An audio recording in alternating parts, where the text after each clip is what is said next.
Well,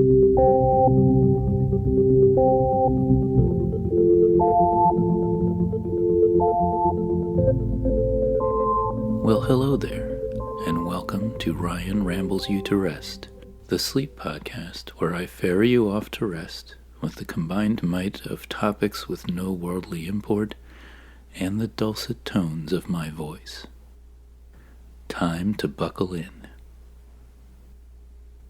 On this episode, we continue the list of vegetables I know from last time and learn how to read in part 1 of the epic Kobo Clara HD eReader User Guide.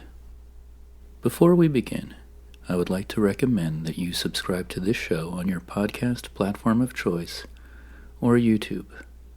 For news and announcements, follow us on Twitter and Instagram at Ryan Rambles Pod, or follow me at Anvil1 on Twitter. Our soundtrack is by Disparition.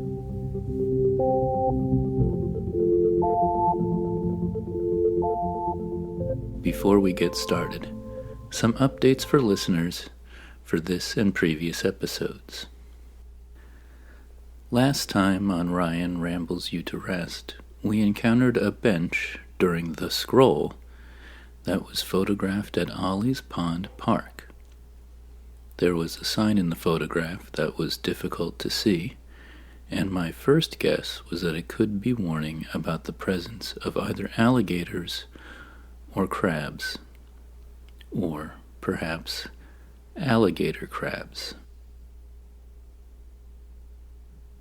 I took it upon myself to look into that matter, and I have determined that the danger presaged by the orange placard was indeed assault by alligator.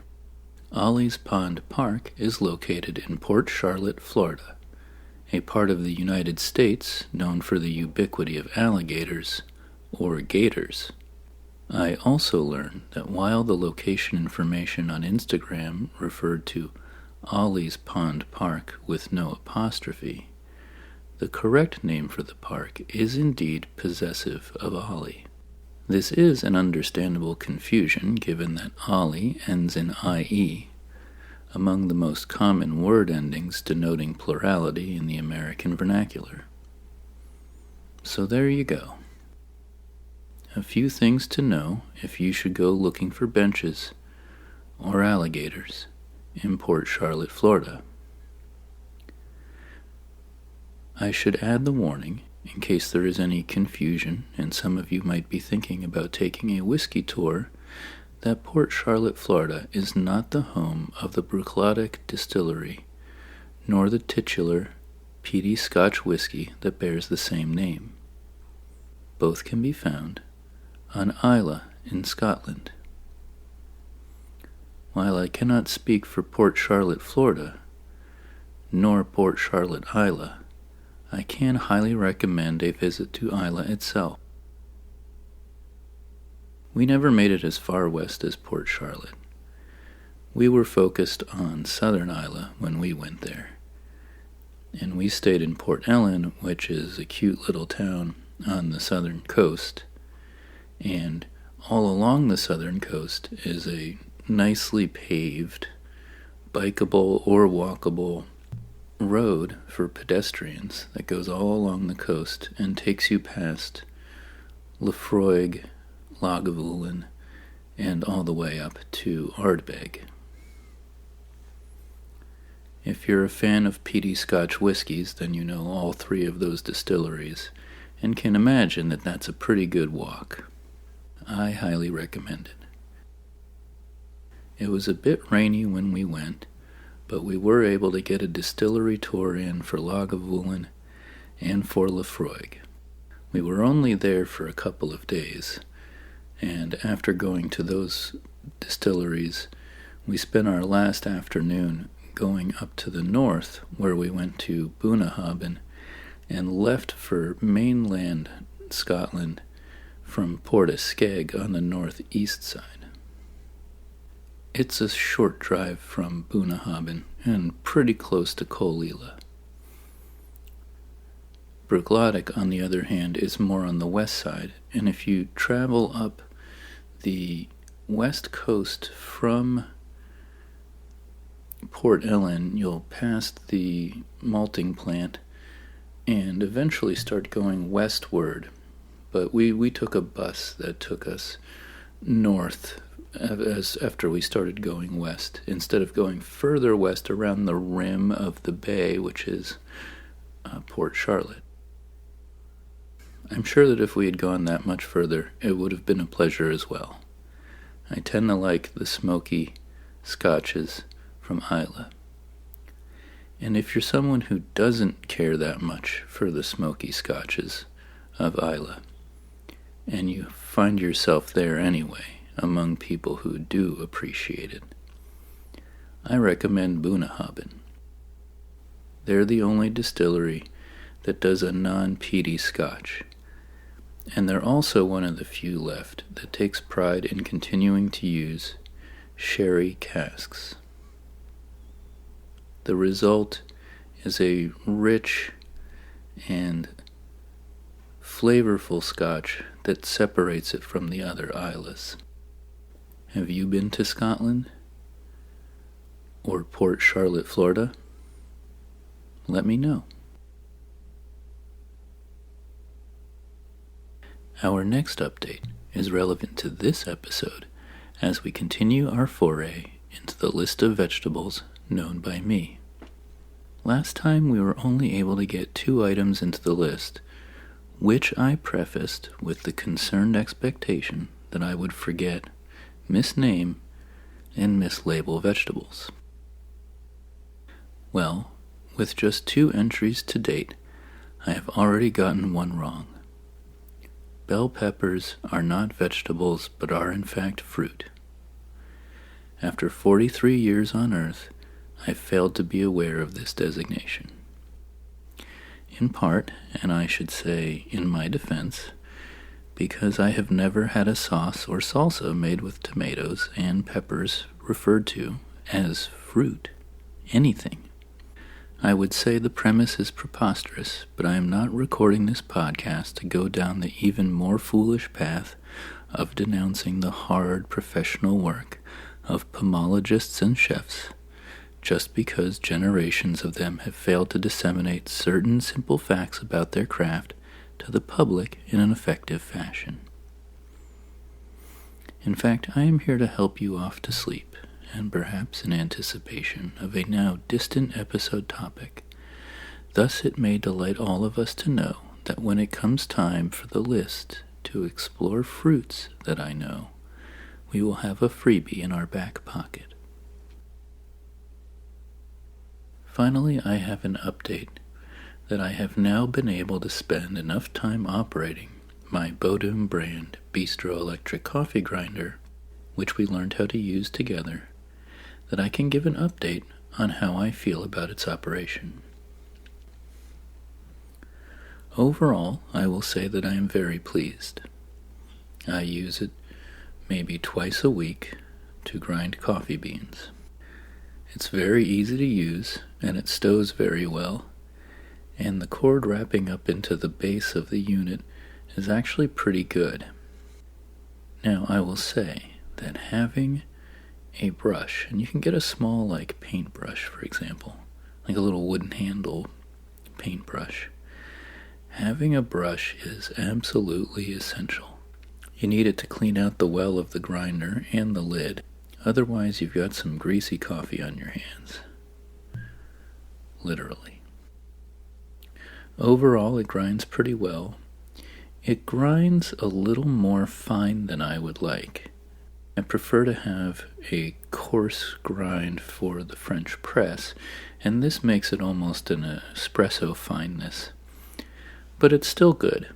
You can try to get it to grind less fine, but I have found that also results in an uneven grind, where you'll get some coffee that's about the coarseness that you want, but you'll also get chunks of beans.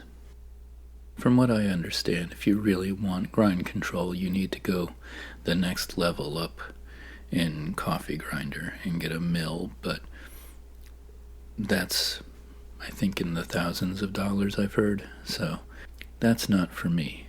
I'll stick to the Bodum brand Bistro electric coffee grinder that was a Christmas gift this year. I should also add that I have some good perspective, because my partner and I recently traveled, and in our travels, we stayed at a few places where, if we wanted coffee, we did indeed have to grind it ourselves. And we stayed in, I think, 3 different places that had small electric coffee grinders, very similar to the Bodum brand Bistro electric coffee grinder, which we learned about before. I will say that of the 4 different models I've used in the last month, that the Bodum brand Bistro electric coffee grinder is by far the best. To be fair, I did not have a brush with me for cleaning the coffee grinders and had to resort to using mostly dry paper towel. That didn't go as well as I would have liked. But there's more to it than that. It turns out that even though I sometimes spill a bean or 2 on the counter with the Bodum brand Bistro electric coffee grinder, I found the other ones to be even more precarious and difficult to get the beans into and out of. The stowing of the electric plug was also interestingly an issue for all of these different grinders. One of them, for example, also stowed the cord in the base, but it required that you twist the entire model, almost like a wind-up, to spool the cord to the inside. And even though that operation itself was pretty good, it gave the whole unit itself a feeling of more flimsiness. It was a white Proctor Silex coffee grinder. In any case, I thought it would be good to let you all know that the coffee grinder that we learned about before is actually pretty good, and in my opinion ranks above some of the others that I found fairly in Airbnb type circumstances, but nevertheless not as good. Maybe they had more wear on them, maybe they were cheaper, I'm not sure. They all seem to be about the same size, and maybe it's just that the one I have is a bit newer. In any case, if you yourself are thinking about getting a coffee grinder, we know which one you should try next. Now that's it for all of my updates. I hope I told you about things you wanted to know about, and maybe if there's something that you do want to know about in an update, you can let me know.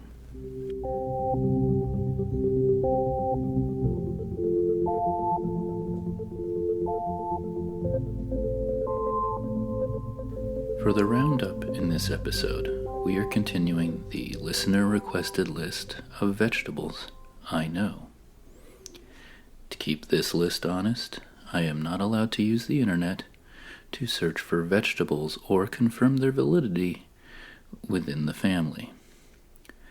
As we have already learned, this can lead to embarrassing results for me.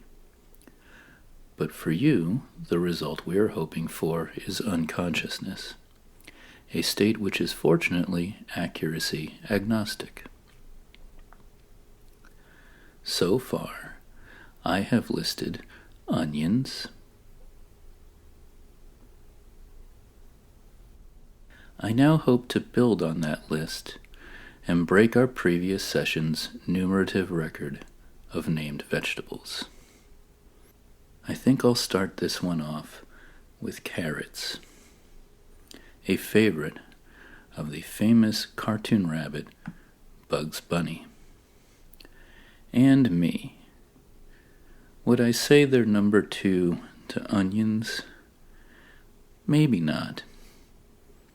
And I'm not even sure I would say they're number 3 if peppers weren't a fruit. But I do like carrots. They can be pointy and thin or fat, and they come in a variety of colors, which some people don't know. I grew up with the orange carrots, and usually of the larger variety that you'll get at a major supermarket. And I thought those were really all the carrots that there were for probably 20 years. I didn't know that they could be so colorful and come in so many different sizes. I had probably had baby carrots, but even that I'm not sure about. I don't have any early childhood memories of anything but the big fat grocery store carrots. So then what's so good about them? Let's see. Well, when you peel them and you can cut them down, they're pretty good raw. And even the ones from the big supermarket is pretty good raw. And if you get one from a farmer's market that's just a little bit stronger and more juicy with the carrot flavors, then you found a pretty good snack. You don't even really need like a famous coupling of ranch or some other dip to go with it, maybe hummus. Carrots can stand on their own when they're super tasty. They go okay in salads. I think if they're grated or peeled, they can go pretty well into a salad, but I'm not big on chunks of carrot. Chopped up carrot, though, does go pretty well into a soup. You can make a lot of good stews or soups, hearty ones, like wintertime soups with carrot. I also like carrot for being a secret weapon in a pasta sauce. If you make a good thick ragu, you can get some carrot in there, cook them down a little bit, saute them, get them nice and soft, and then get them into the food processor, mix them in, and they just provide this kind of background flavor to the chorus you're creating in that sauce. Obviously, carrot cake is very popular. I've never been a big fan of carrot cake. I always thought the best part of a carrot cake was the fake carrot made out of sugar on top. So that doesn't really count. No offense to anyone who likes carrot cake. I get the draw. It fits into that realm of cakes that border on savory, but when you mix them with a sweetness, the carrot cake usually you have a pretty often sour cream cheese based frosting or icing with it, and I'm not gonna lie, it's pretty darn good. But if it was in a list of cakes, it would definitely not be the first one that I chose. But since we're not listing cakes today, we can leave that particular part of the subject matter alone. What else can you say about carrots? Well, I learned that if you go to the farmer's market, you can usually get a good bunch of multicolored carrots, usually like a golden yellow, deep purple, and some, classic orange to boot. And they're usually thin, often small, kind of spindly carrots. And they are fantastic for roasting. Get some salt and pepper, olive oil, get them onto a pan, throw them in the oven, and in a pretty short while you've got a good side to a interesting entree. Also, if you get them at the farmer's market, they'll come with the carrot tops, and some people will tell you that you can use those for other purposes. For example, there's a recipe out there for a carrot top pesto that I hear is pretty good. I'm not personally a big fan of the carrot greens because I just don't think they bring a lot of flavor. They remind me of, like, kind of parsley. Parsley when I was a kid. You know, it was that piece of garnish that they threw onto every plate at Denny's for no reason. That's a little how I feel about the carrot greens. But I'm definitely not an expert, and there's no reason to quarrel about it. I just think that there are other greens and their roots that make better combinations where the flavors come together. We'll probably even get into those a little bit later in this list. I don't normally think about carrots as being especially versatile. I mean, they can go into a few different places in dishes, but they stand out most of the time, and I always personally struggle to find an excuse to use them. For me, if I'm buying carrots because I have a purpose. Either it's for lunch snacks or it's going into a specific recipe. It's not like onions, for example, where you want to make sure you just have them on hand like you would garlic. Well, I'm a little self-conscious that it sounds like I'm bagging on carrots when they're actually pretty good. The truth is they are, and when they're fresh, they're a delight. Raw or cooked, they're good, and there aren't really any bad things to say about them. And hey, they're number 2 on this list of vegetables I know.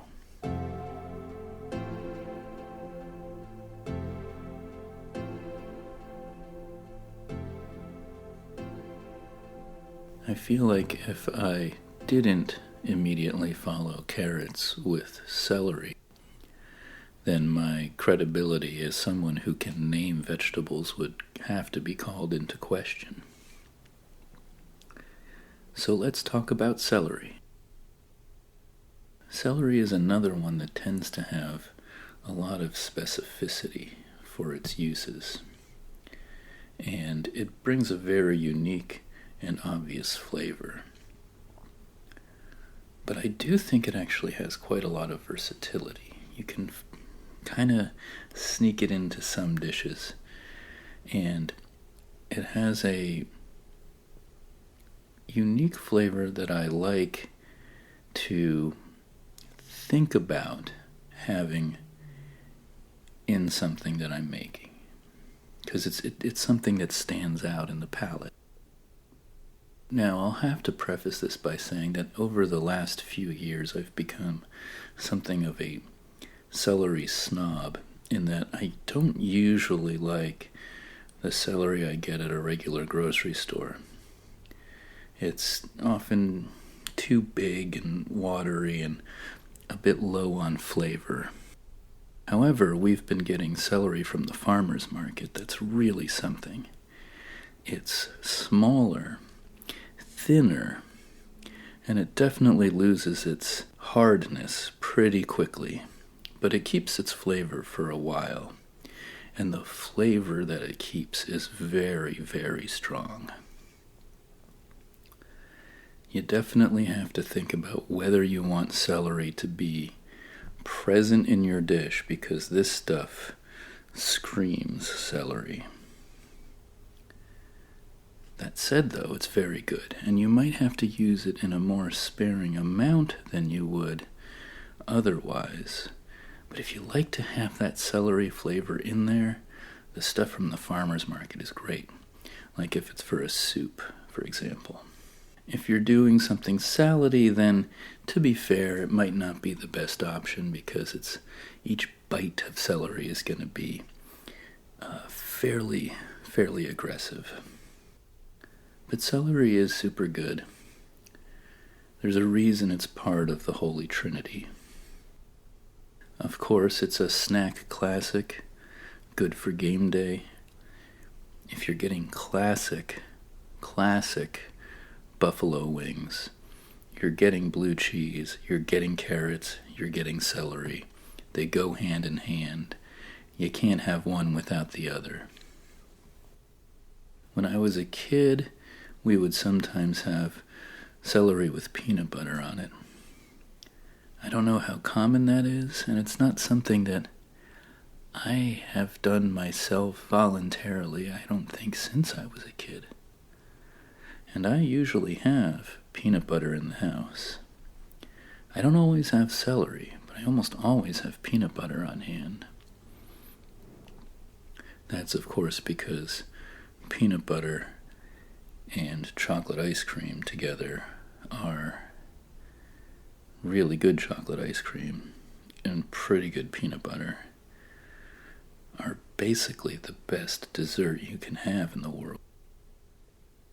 Maybe with a little scoop of salty caramel ice cream on top. That's been my jam lately. But back to celery and peanut butter. It is a classic combination. I just don't crave it very often. If I'm totally honest, I don't usually think of celery as a snack that I crave. Like, I'll be happy to cut up a carrot and have a whole bunch of carrot sticks for the week, but I don't usually think about celery the same way. I don't get home from the farmer's market with a bunch of celery and go, oh, I'm going to cut a bunch of this up for snacks. Although, now that I think about it, I did get celery the last time I went to the farmer's market, and I do still need to do something with it. Maybe after this recording I can look up some additional recipes. This time when we got it from the farmer's market, it was especially leafy.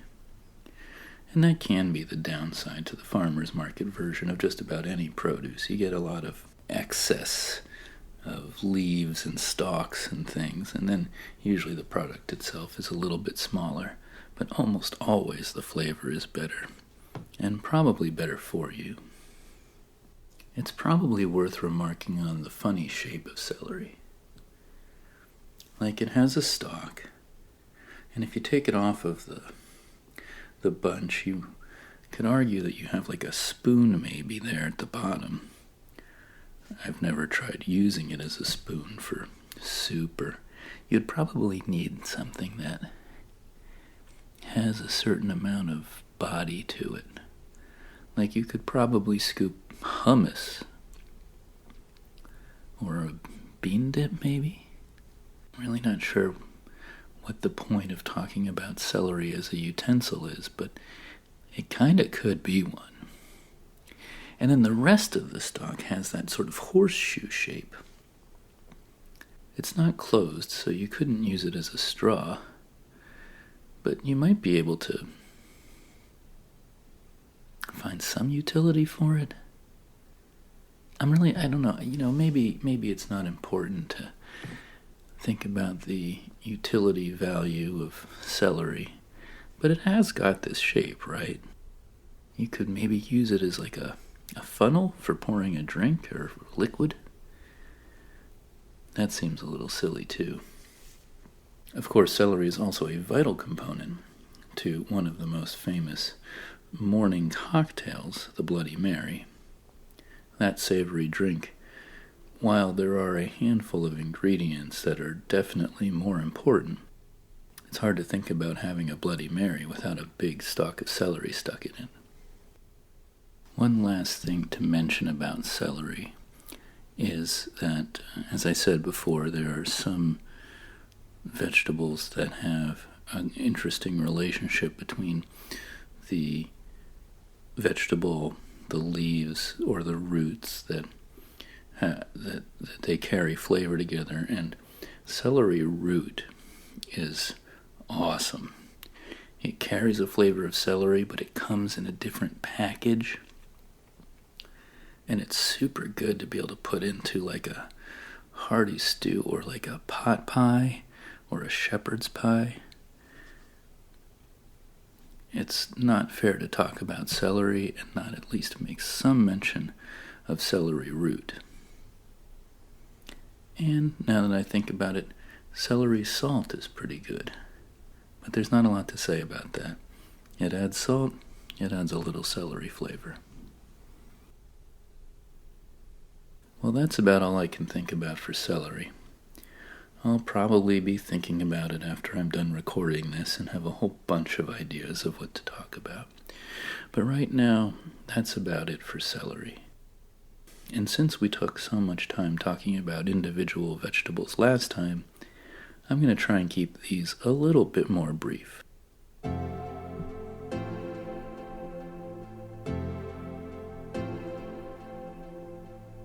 Okay, I'm not sure how I didn't think of this one sooner, ahead of celery and carrots.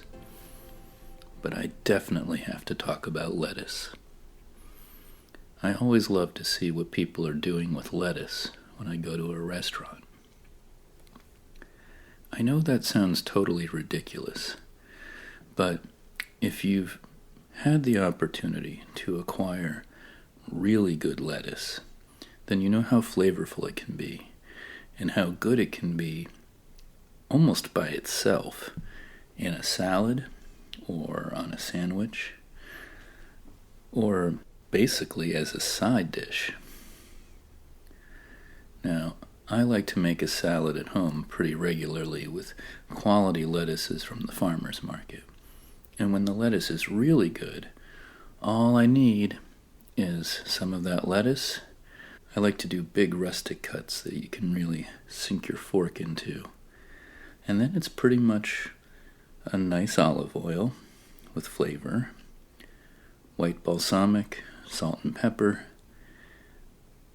probably a shaved hard cheese, and maybe, if I luck into it, another type of crunchy thing, like a seed or a bean of some kind to get some crunch into the salad. But lettuce is fantastic. And like I said, when you've had good lettuce, it's very difficult to go back and appreciate not good lettuce. And there are also so many varieties. When I was a kid, the only lettuce I really knew about was iceberg lettuce. We had it in the taco salad, which I've mentioned before on here, and in tacos, and probably just in other recipes.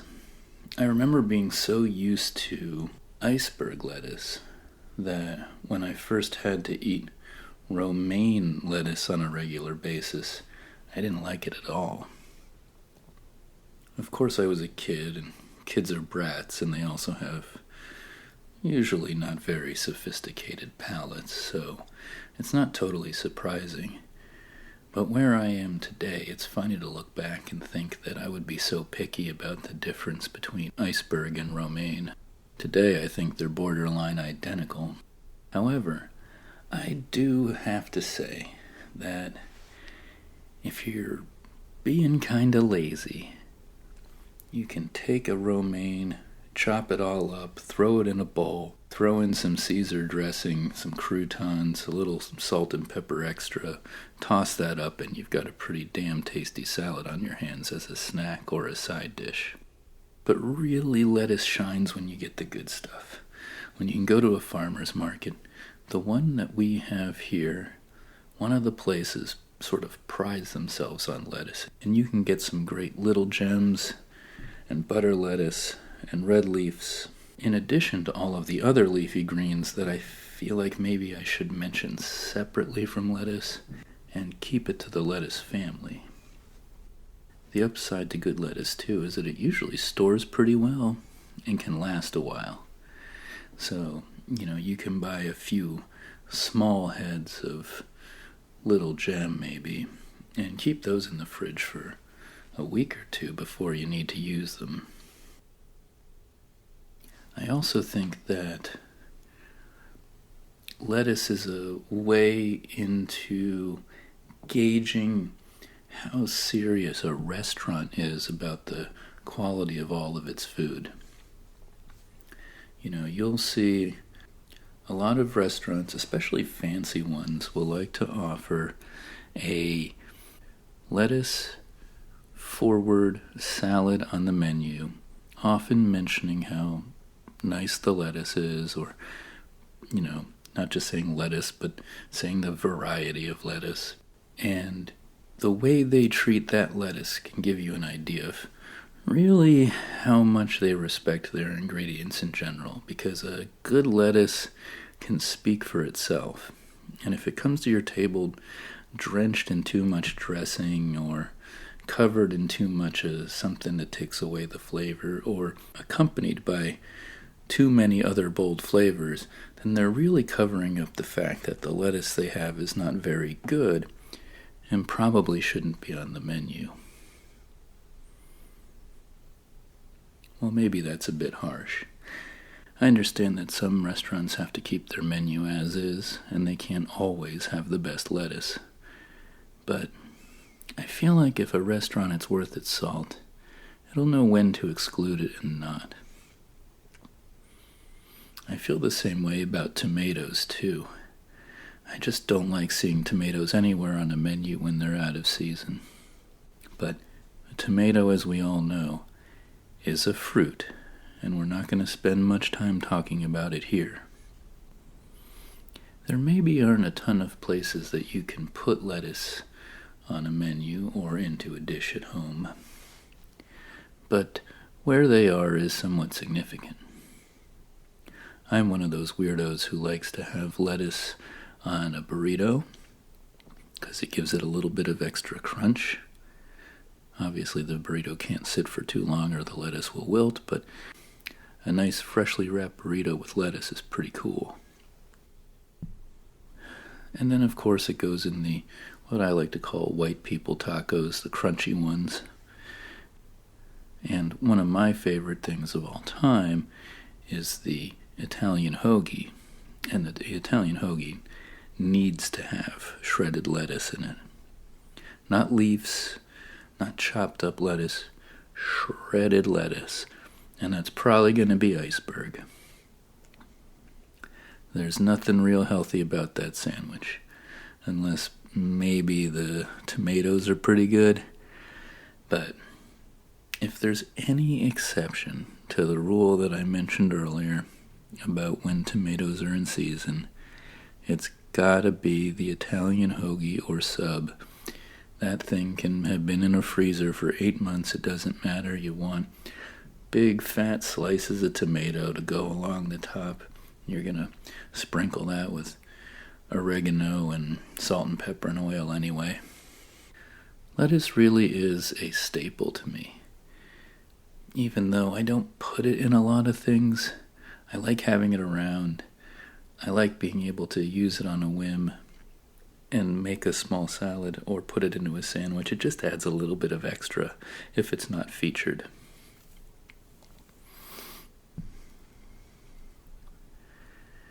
And I do think it really is the best leafy green for a salad. There's a lot of leafy greens. There's a lot of spring mixes out there that'll have some frizzy or some arugula or spinach or other things in there, and those are all fine things. But at the heart of it, a really good lettuce makes the best salad. Well, if any of you out there are big lettuce fans like I am, I'd love to hear about it.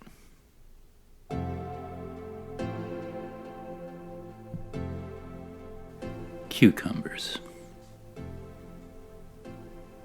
I would say that I have a love-hate relationship with cucumbers. I don't often find a lot of good uses for cucumbers, and so I don't usually have cucumbers in the house. That said, I like them. They can go well into a salad. They have a good flavor to them that can be peppery or floralish. They have almost the right amount of wateriness to them. They can be tasty if they're sliced up and you remove the skin.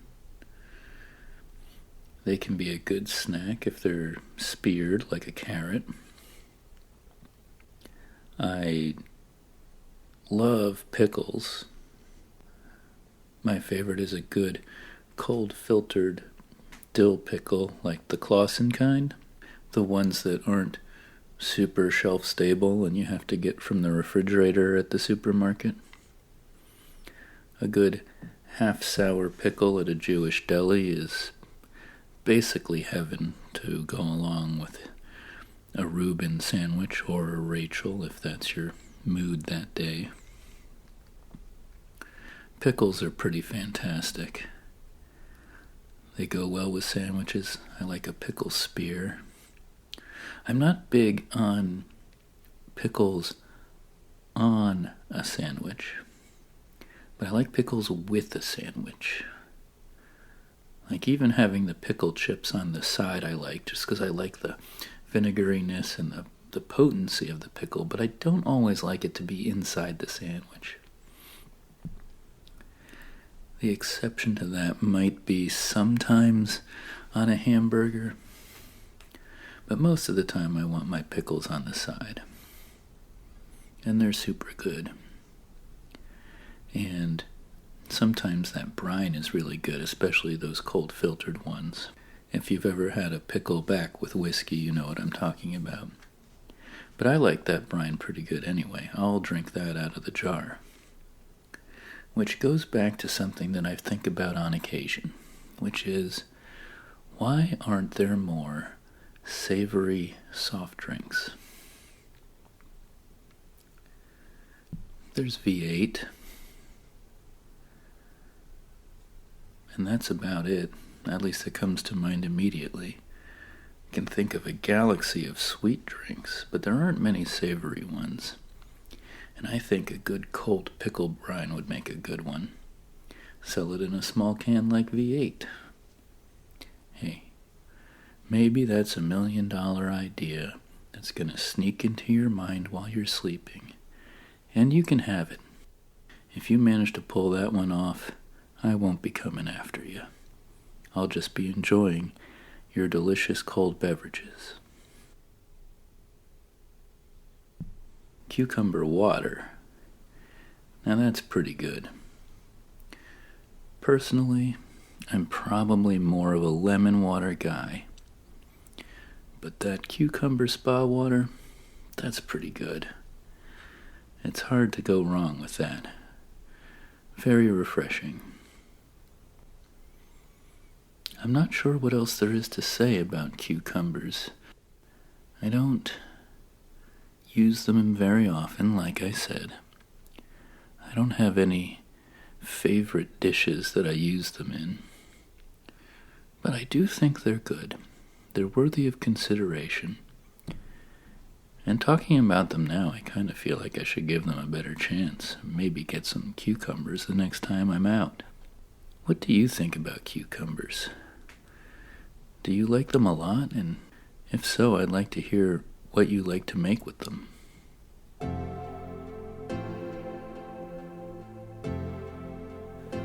Another one that I like quite a lot is eggplant. There are definitely a few different types of eggplant, but I don't really know what they're called. I mainly know the big fat Italian eggplant and the skinnier, longer eggplant that you get in Asian cuisine. The eggplant is definitely one of my favorites. And another one that I sure as heck didn't care for as a kid. My folks would make eggplant parmesan from time to time. In fact, if I'm to reach deep down into my childhood memories, I would say that making the eggplant patties for eggplant parmesan might be one of the first things that my mom showed me how to make in the kitchen. And interestingly, that's not something I've thought about recently. Or before, in terms of my culinary upbringing, if you would call it that. But I definitely wasn't a very big fan of that dish when I was a kid. Today, I absolutely adore it. I love a good eggplant parmesan. A nice, thick eggplant patty, perfectly baked and crusted, smothered in cheese and sauce. Sounds good just thinking about it. It's not something that I make very often, but I do like to order it every once in a while when I see it on a menu. Maybe because of my upbringing, I think of it still as a comfort food. So when it comes to getting food out that's Italian, I don't always want to order it at a restaurant, but I do like getting it for takeout for some reason. And there's a place near me that does a pretty darn good one. It's definitely intrinsic to Italian food. The definite number one best pasta sauce I have ever had an eggplant base to it. It was mentioned on the menu, and I had it one night eating out. It's at an Italian restaurant in my neighborhood, and that sauce blew me away. And ever since, when I've been making pasta sauces, particularly a thick one, like a hearty, chunky pasta sauce, then I will almost always now make sure to get some eggplant in there. You don't need a ton of it, but you want to get it in there. Bake some eggplant, roast it a little bit in the oven, and then get it into that sauce. Puree it real good. It just becomes a background flavor. It's like with the carrots. I think my revelation for eggplant in sauce was similar to my revelation with carrots in the sauce, that they can be there and just bring an extra note of flavor. But with the eggplant, it's a game changer. If you haven't put eggplant into your red sauce at home, you've got to try it. Now, eggplant is also pretty big in a lot of different Asian cuisines. I have encountered it in many of the different regional cuisines, from Southeast Asia to Japan to India, and I have to say that it's vital, and some of the best dishes you can find have it. One of my favorite dishes at a local Thai restaurant, a takeout place, not a real sit-down place, has eggplant in it. It has eggplant, basil, peppers, and this just great sauce that they put on it. And if you can, you ask for extra sauce. And you can get just about any protein that they have on the menu. What I like to get it with is ground pork, which isn't normally listed on the options, but they have it, I suspect, for the larb salad. Larb salad is one of those things I didn't even try until I went to Thailand, and it turns out it's pretty fantastic. I always thought it sounded so weird on the American menus. And, it's not one of those main dishes that you think about right at the top of your head, or at least I don't. Everybody knows pad thai, for example. But larb is pretty excellent, especially if you just want to have it as a preamble to a dish.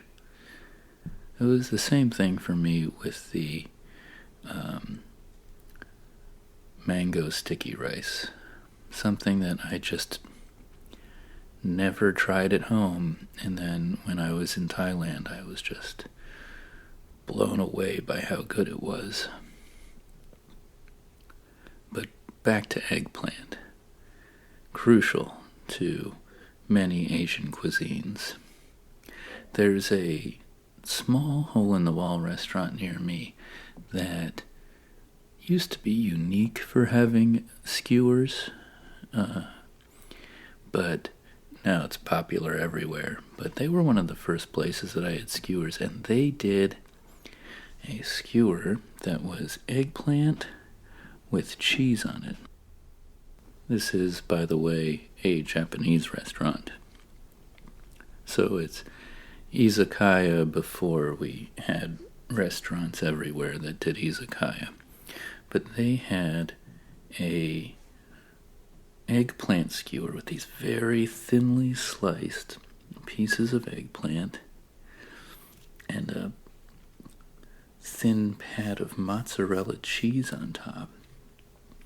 It was basically like almost a tribute to eggplant parmesan, and you don't usually see a lot of cheese in different Asian foods, but this one was an exception, and it was sure delicious. I think we ordered it every time we went there. Of course, I would be remiss as well not to talk about Indian food, because if you're somebody who's gone down the road of Indian food far enough, at least here in the United States, I haven't been to India, but if you've gone far enough down the road, then you've had Bangan Bharta. You got there long after you had tandoori chicken and chicken tikka masala and all of that stuff. And you've gotten to Bangan Bharta, and that has to be one of the best possible dishes when it's done right or well. It reminds me of how much I loved that Italian sauce that I had at that Italian restaurant, where the richness of flavor that the eggplant brings is so good. And when you get a Bangan Bharta that has that depth and then balance with all of the other flavors in the recipe, you've really found something special. There is a restaurant that we normally go to for takeout that is a little bit leaning in the Himalayan restaurant direction, but they have a lot of the staple Indian foods, and their Bangan Bharta is heavenly. It is impossible not to order it. It has to be in every order, whether it's mild or spicy. You can't live without it. So eggplant really is pretty essential for something that is so spectacularly delicious when cooked. It's interesting that there isn't really a place for it as a raw food, or at least that I know of. I don't think I've ever knowingly or intentionally eaten raw eggplant. I assume you would have to get the skin off of it. And thinking about it, I don't know why I haven't tried it, nor why that wouldn't be a thing, but I definitely haven't had raw eggplant. It's also not something you see very often in breakfast food. Although most of the vegetables from this episode don't appear very often in breakfast food. I'm not sure why I'm thinking about that, except that I thought it would be kind of ridiculous to have a eggplant-flavored breakfast cereal.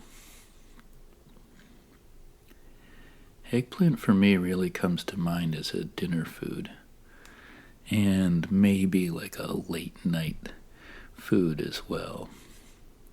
But still something prepared. You don't just take an eggplant out of the fridge and take a bite out of it. But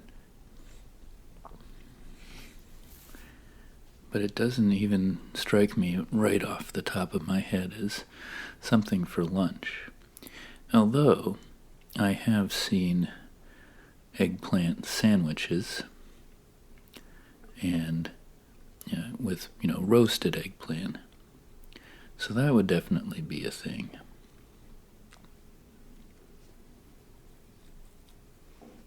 But otherwise not altogether very common elsewhere. So when you think about how few places it comes up, it's a pretty impressive ingredient in general, just for how effective it is when it is actually used. Are you somebody who likes eggplant too? Or are you someone who is on the other side of the fence? It is definitely something that is a little bit polarizing. I have found that there are people out there who just don't like eggplant. And since I didn't like it as a kid, I kind of understand it.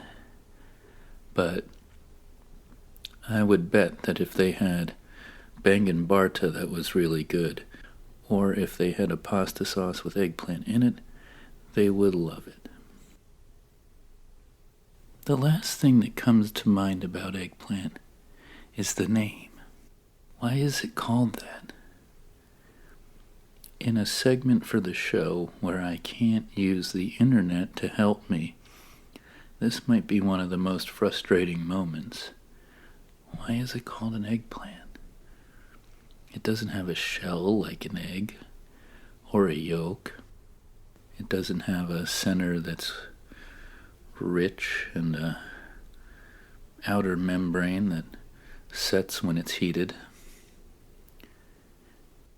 It is a plant, though, so it's not like they called it an egg cow or egg chicken. That would really make no sense. Although I suppose eggs do come from chickens, but normally we would say chicken eggs, like we would say duck eggs. Although to be fair there too, if you ordered chicken eggs in a restaurant, they'd probably look at you pretty funny, even though that is fairly what you're doing. That reminds me of the British television show Red Dwarf, where the android would order fried chicken embryos. Anyway, it's probably not important. Maybe for the next episode or a future episode, I'll have had the opportunity to look into the eggplant's naming, and I can report back to you in our updates. I feel like this is a good place to pause the roundup of vegetables I know. It really is incredible how vast the world of not only food, but narrowed specifically down to vegetables can be. And most especially if I have actually named vegetables. Today we got to 5 vegetables, I hope. I'll obviously have to look them up after I finish this recording, and I will get back to you. And hopefully we can continue this. I don't see it going much longer because I'm beginning to run low on easily recalled vegetables, although there's definitely leafy greens and things, and maybe the next time we can go even faster. We started with 1, but we did 2 the first time. This time we did 5. Maybe next time it'll be a little bit at a faster clip once we start getting past the ones that I really like to talk about, that I really like to eat. Maybe then we'll be able to go faster through the roundup. Have I listed your favorites yet? What vegetables have I missed so far that you love?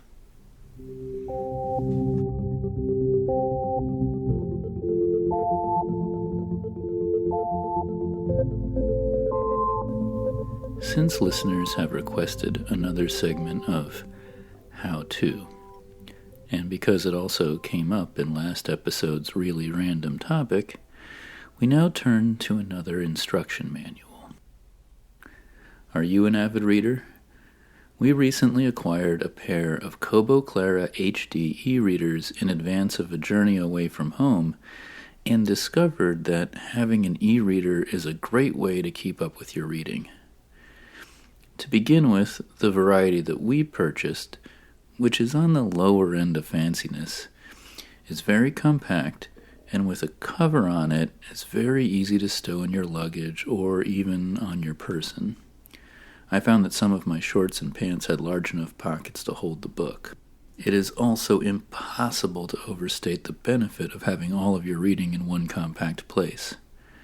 I know most folks have already had this revelation, and of course anyone over the age of 35 knows how convenient having access to your music collection on a single device can be. Not having to carry multiple books while traveling, as used to be my tendency, is no longer necessary. I won't go into any further details about the Rakuten Kobo brand Kobo Clara HD series e-reader ahead of beginning on our journey through this epic 72-page PDF owner's manual. I have decided that this one will need to be broken up into installments so that we can savor its vastness together at a pace becoming the depth and density of this work.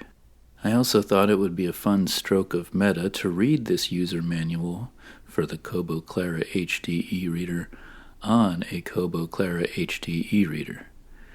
But I have to warn those of you who plan to be reading along that if you want to do so on your own Kobo Clara HD e-reader from Rakuten or other e-reader of your choice, you will not be able to acquire the user manual on the Rakuten Kobo store, for whatever reason beyond my comprehension.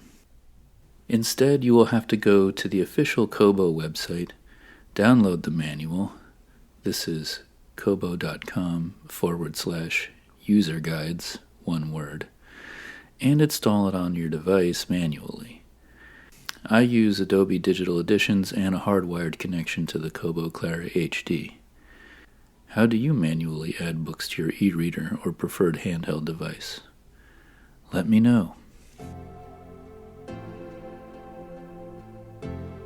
So this is going to be a little bit of a different experience, not having the physical paper instruction booklet here with us, but I'm going to do what I can. So the opening page, it's from Rakuten Kobo, the Kobo Clara HD user guide. The first page for us is the table of contents, and right off the bat, it's very clear that this is a lengthy guide. To begin with, there are actually 5 full pages of table of contents. And I can read some of the bigger main section titles and not get into the subsections, just to give you an idea of how vast this user guide actually is. I should also report that as I'm moving around in the PDF user guide for the Kobo Clara HD e-reader, that for some reason the e-reader itself is springing tutorial notes as if it knows that I'm reading its PDF, and it's actually making it difficult for me to turn pages. But we'll get started here. Table of contents. About your Kobo e-reader. From page 6.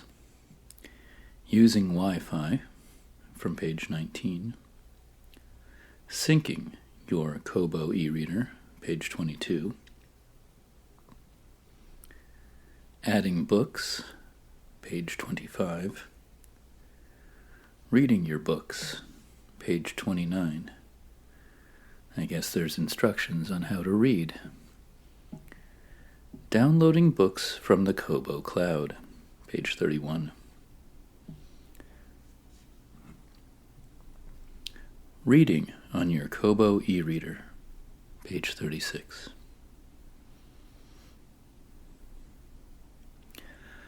Borrowing books from your public library. This is my favorite feature, page 49.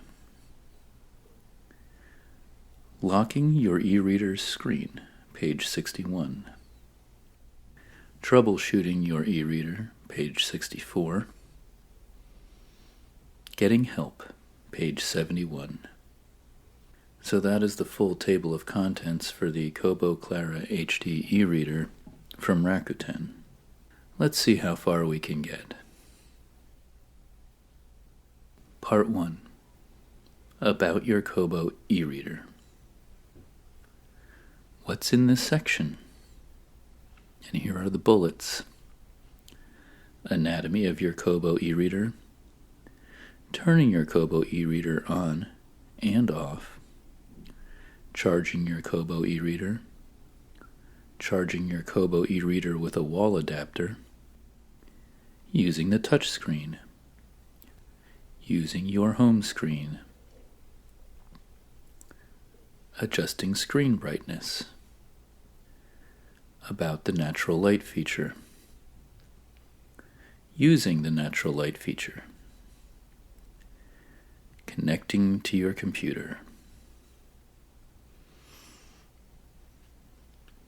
I'm a little bit excited that somewhere in here I might learn something new about my Kobo Clara HD eReader. Although from the chapter headings, so far I think I have it on lock. Chapter 1. Anatomy of your Kobo eReader. Here we see a diagram of the Kobo eReader, and we are shown it from nearly every direction. There is the face-on view that you see when you're reading it, a side view, a back view, which you won't see very often, and then the bottom view, where there are two indicated items, a power button and a USB port. And there is information about both of them here on the page. Power button. Press to turn your eReader on or off, or put it to sleep. Then, on the subject of the micro USB port, connect your eReader to your computer using the supplied micro USB cable to charge your eReader or add books. It goes on. The micro USB port is located on the bottom of your eReader, next to the power button. This might be a good time to point out that for all of the praise I do have for the Kobo Clara HD eReader, it is still USB 2.0. So if you're somebody who's come around to the wave of the future, the new world order of USB-C, and you might be disappointed about having to carry around an additional regular old USB cable. It doesn't bother me too much because I usually have a little pouch of different short USB cables for whenever I might need them. My earbuds that I use are also still old USB, so I've got a couple of devices, including, what else do I have? I've got a portable speaker that's the old USB. So when I'm traveling, that's 3 potential things that'll still use the USB 2. Next chapter. Turning your Kobo eReader on and off. Turning your Kobo eReader off or putting it to sleep both help your battery last longer. When you put your eReader to sleep and then wake it up, you go directly back to the last screen you saw. This could be a page in a book, the Kobo catalog, or your own list of items. If you turn your eReader off, you'll go directly to your home page when you turn it on again. So it's important to maybe know the difference in terms of user experience between turning off and sleeping your Kobo eReader. Personally, I leave it in a sleep state. I only need to charge it every, I don't know, once or twice a week tops. So it holds its charge pretty well, even if you're not turning it all the way off. And the convenience of jumping right back into the book where you left off is also pretty good, to be honest. Here are some bullet points below the last line of how you'll go to the home page. To turn your e-reader on, press and hold the power button for 3 seconds.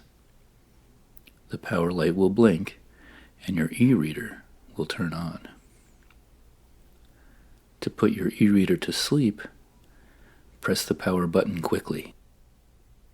To wake up your e-reader, press the power button quickly. To turn your e-reader off, press and hold the power button until the powered off screen appears. I have to be honest, I think if you asked me how to do either sleeping or turning off, without having read this, I would have gotten it backwards. But that's how rarely I actually use the power button. I only need to use it if it runs out of batteries and then I need to recharge it. If your e-reader doesn't turn on, you can try charging it for an hour. That last part of this chapter dovetails nicely into the following chapter. Chapter 3. Charging your Kobo e-reader. Before using your Kobo e-reader for the first time, you should charge it for at least 1 hour. A fully charged Kobo e-reader battery can last up to 2 months, depending on how frequently you use your e-reader. Now, I haven't found that it lasts 2 months, but I think I read frequently enough that it shouldn't. Charge your Kobo e-reader with the supplied micro USB cable, if possible.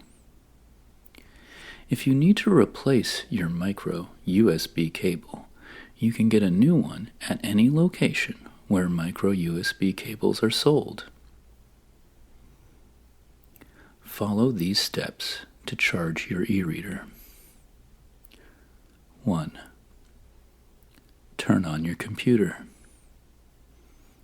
2. Connect your micro USB cable to your e-reader and your computer. You can continue reading while your e-reader charges. That's actually very useful, by the way. You can see the battery's charge in the top right corner of the screen, similar to your mobile phone. Battery icons. The battery icon that shows an empty battery means out of power. The battery icon with a lightning bolt on it means that it's charging. The battery icon with a bit of black line in it, fill in, means partially charged. And then a battery that is fully blacked out but has a check mark on it means fully charged. Chapter 4. Charging your Kobo e-reader with a wall adapter.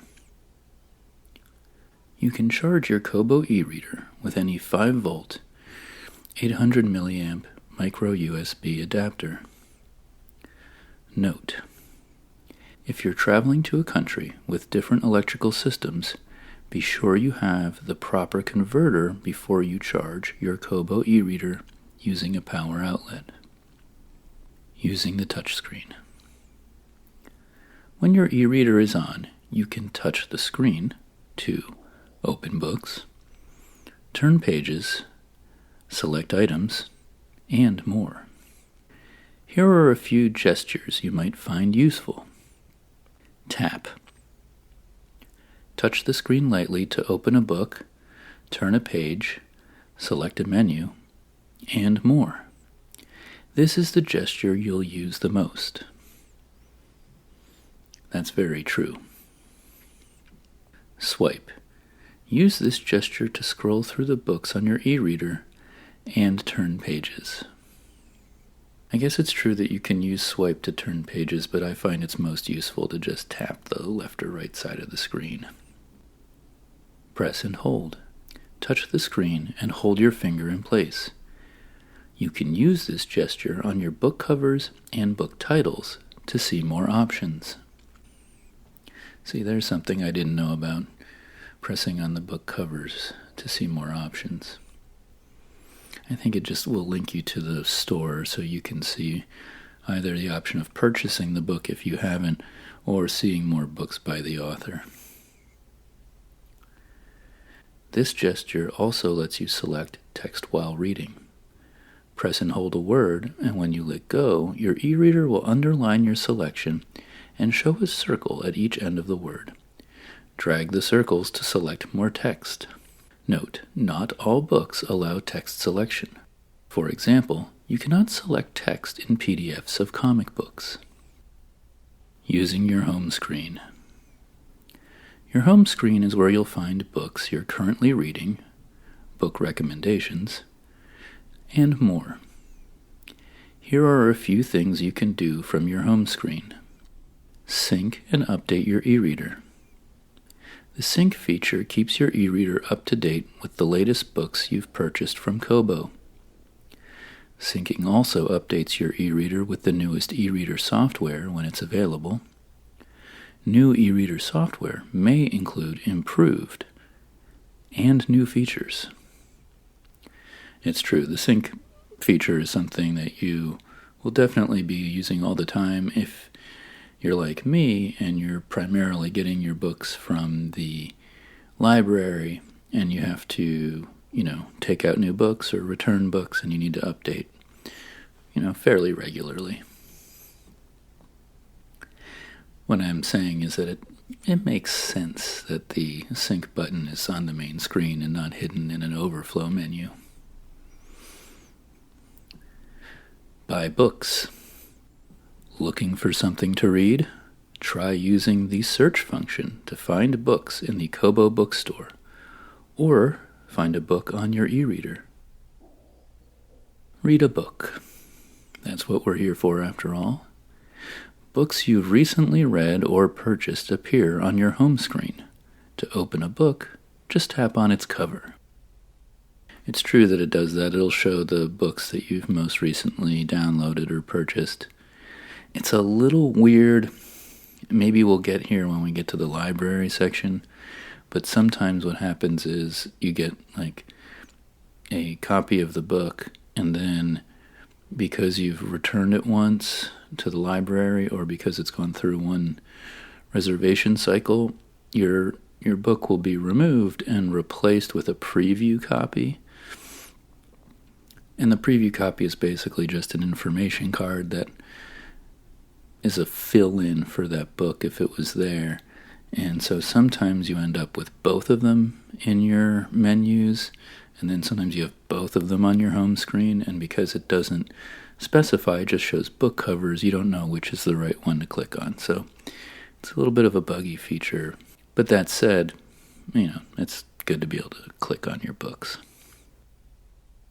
See your most recently opened books. Your most recently read books appear at the top of the screen. I don't see how that's additional information. Going to your home screen, now we're into these subsections.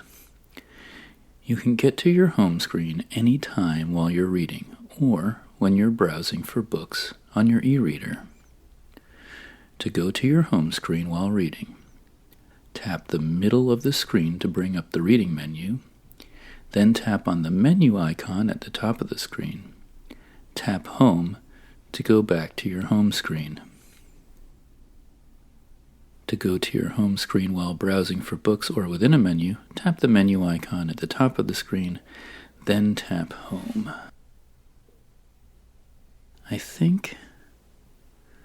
Tap the middle of the screen to bring up the reading menu. I think that the latest version of the OS might not be in line with this, because I'm used to, if I tap the center of the screen, I'll get an option in my top left corner to go back to My Books, which is, I guess, technically not the home screen, but it may as well be. It's where you go to find your books. Maybe there will be more a little later on this distinction. Home screen icons. You'll see the following icons on your home screen. To interact with the icons, tap on it to see more options. First icon is a circle of arrows, sort of Ouroboros. Sync and update. Get the latest book purchases to, continued on the next page. Appear on your eReader. Syncing also checks your eReader for software updates. 3 horizontal lines. This is main menu. See a list of menu items and settings on your eReader. A little sun icon. Light icon. Adjust the screen brightness and color temperature. I know there's going to be more detail on this later, but I'm going to say that my favorite feature might be the color temperature. And you can kind of make the page color match the color of light in the room or outdoors where you're reading, and it's super cool. Okay, the Wi-Fi symbol, we all know what that is, the radar-y 3 bursts of radar. Wi-Fi icon displays your Wi-Fi signal strength. Then the ubiquitous battery icon shows your e-reader's battery level and lets you adjust your e-reader's energy saving settings. Oh, I didn't know you could click on it. Search icon. Search for books on your e-reader or the Kobo bookstore. Adjusting screen brightness. This is a new chapter. 8, perhaps? You can adjust the brightness from your home screen or while you're reading. While you're reading, swipe up or down along the left edge of the screen. Now this is a useful feature, but I always forget that it's an option. I'm almost always just going to the menu, which is the next instruction. From your home screen, tap the sun icon, or the brightness icon, at the top of the screen. Then drag the circle icon under brightness to the left or right. It sounds complicated, but it's really just a slider. And the slider shows percentage of brightness. By default, your e-reader automatically adjusts screen brightness. This lets you automatically maintain your preferred lighting level as your surrounding light levels change. Tap the circle icon beside Auto to turn this feature on or off. When the circle icon is towards the right, it means that the auto feature is turned on. I personally have the auto feature turned off. I think the auto brightness is a little bit obnoxious. It's kind of like an older auto brightness technology. Like maybe you remember when you had an older cell phone and its brightness would just go all over the place in auto. It's a little bit like that on this. Like my phone today has a very good brightness sensor, but this one it's easier to just do it manually. About the natural light feature. Here we go. The natural light feature gradually changes the color of the screen over the course of the day to make reading more comfortable. While reading, you may not even notice the screen changing colors. During the day, the screen displays a small amount of blue light. As the day progresses, the light gradually changes to an orange candlelight and contains less blue. Blue light helps keep you alert during the day, but can also keep you awake at night. The natural light feature limits the amount of blue light exposure at night and can help you fall asleep more easily. And I should add, if that doesn't work, you can listen to more of this podcast. Limiting blue light from the e-reader screen also makes it more comfortable for your eyes when you read in low light or in the dark. Yeah, once again, this is one of my favorite features. It reminds me a little bit of how we used to white balance cameras all the time in videography. You can hold your e-reader up and see your own wall at home in the background, and you can adjust the color temperature of your book until it matches the wall, and then you know you're in the zone. Again, I don't use the auto feature very much. I think it's just easiest to adjust it manually. Using the natural light feature. With the natural light feature, your e-reader automatically adjusts the color of the screen. Colors range from an orange candlelight for nighttime reading to a white sunlight for daytime. Actually, blue. You can also manually adjust the natural light feature so that your e-reader won't change the screen color. Go to your home screen, tap the brightness icon near the top of the screen. The natural light settings menu will appear. Beside bedtime, tap the drop-down arrow. Select the time that you'd normally go to sleep. 5. Adjust the screen's color. To let your e-reader automatically adjust the screen color, make sure the circle icon beside auto is towards the right. To manually adjust your natural light settings, make sure the circle icon beside auto is toward the left. Drag the circle icon towards the sun icon to make the screen glow white for daytime reading. Again, it's blue. Drag the circle icon toward the moon to make the screen glow orange for nighttime reading. Note, when you manually adjust your natural light settings, your e-reader will not automatically adjust the screen color according to the time of day. Once again, that's my personal preference. Connecting to your computer. Kobo Desktop is a free app for your PC or Mac that lets you shop for ebooks in the Kobo store and manage books on your e-reader. Kobo Desktop lets you bullets quickly add and delete a large number of books on your e-reader. Read books you've purchased from Kobo. Shop for books on your computer. Sync your e-reader. For more information about Kobo Desktop, you can, bullet points, download Kobo Desktop at kobosetup.com, which I don't think I use. I think I only use the browser-based version. Download the Kobo Desktop User Guide from kobo.com/user guides, one word, and search our help site at kobo.com/help.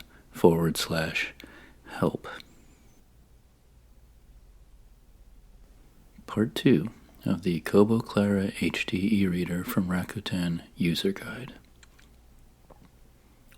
Using Wi-Fi. What's in this section? Bullets. Connecting your Kobo e-reader to a Wi-Fi network. Checking the Wi-Fi status on your Kobo e-reader. Turning Wi-Fi off on your Kobo e-reader. Chapter 1. Connecting your Kobo e-reader to a Wi-Fi network. Use Wi-Fi to connect to the internet on your e-reader, to search the Kobo bookstore, and sync your Kobo e-reader.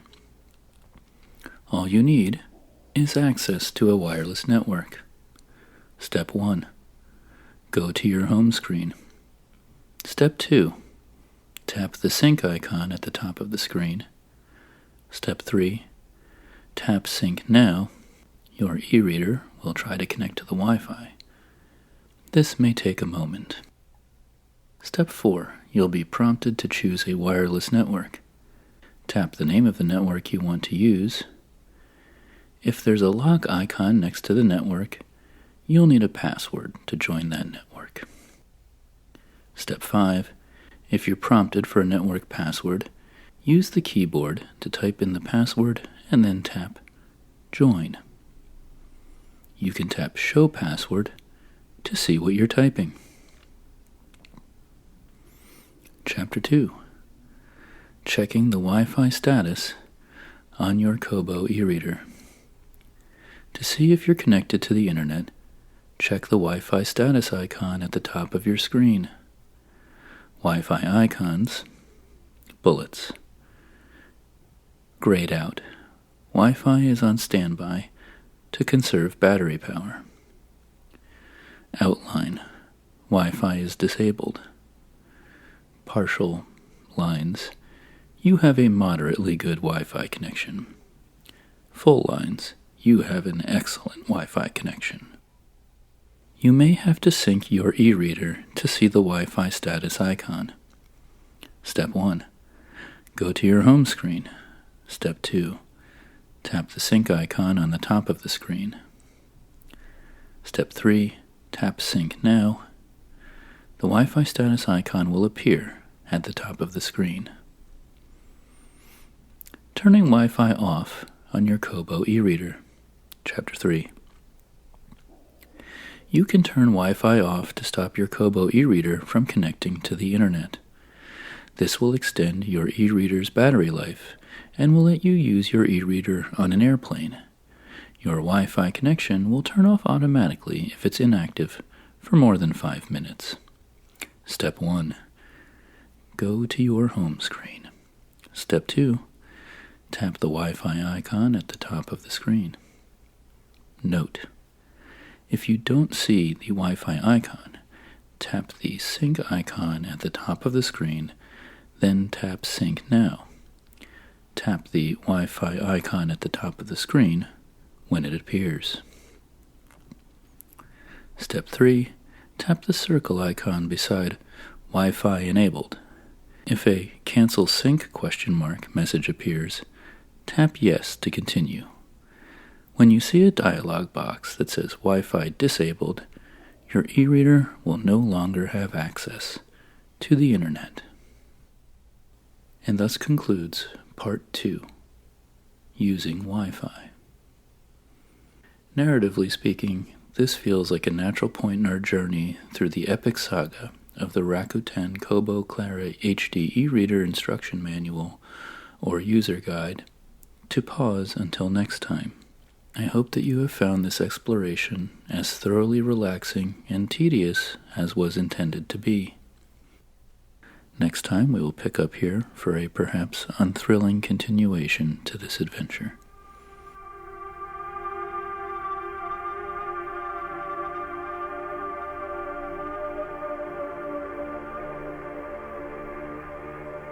And we'll leave it there for this episode. I hope you have been adequately rambled to rest and are not hearing what I'm saying right now. However, if for some reason you are conscious at this time, I will leave you with these parting words. Island. Quill. True. Limping. Bored. Helpless. Square. Naughty. War. Support. Lowly. Faint. Thank you for listening. I'm your host Ryan, and we'll meet again.